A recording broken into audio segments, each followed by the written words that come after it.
తీవ్ర కరువులో కూడా మిషన్ భగీరథ ద్వారా ఇంటింటికి తాగునీరు అందించిన ఘనత సీఎం కేసీఆర్ కే దక్కుతుందన్నారు మాజీ మంత్రి హరీష్ రావు. మెదక్ జిల్లా మనోహరాబాద్ లో నిర్వహించిన ఎన్నికల ప్రచారంలో ఆయన పాల్గొన్నారు. సంక్షేమ పథకాల అమల్లో తెలంగాణ మొదటి స్థానంలో ఉందన్నారు హరీష్.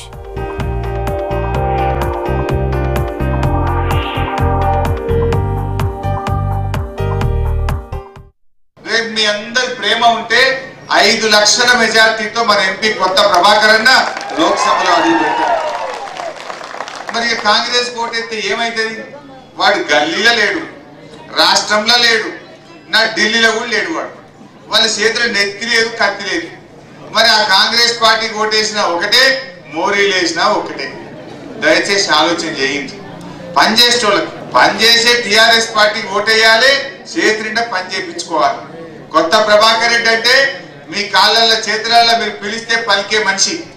పెద్దమ్మ పండుగ ఉంది రా ప్రభాకర్ రెడ్డి అంటే ఉరికొస్తాడు. గంగమ్మ తల్లి పండుగ చేస్తున్నాం రా అంటే వస్తాడు. పోషమని చెప్తున్నా అంటే వస్తాడు. వీరప్ప దేవుని జాతర అవుతుంది రమ్మంటే వస్తాడు. రాలే, అన్నిటికీ వస్తాడు. అందుబాటులో ఉండేటువంటి మనిషి. మరి కాంగ్రెస్ కి పోటీ చేస్తే ముఖం కాదు కదా, పేరన్నా తెలుసావా? ఎప్పుడైనా చూసినామా? వాళ్ళు ఎట్టుంటారు ఈ బీజేపీ వాళ్ళు కాంగ్రెస్ వాళ్ళు అంటే, ఏదో వానకాలం మొదటి వాన పడగానే ఊసిళ్ళు వచ్చి రోద పెడతాయి, సాయంత్రం పూట లొల్లి ఎత్తాయి ఊసిళ్ళు.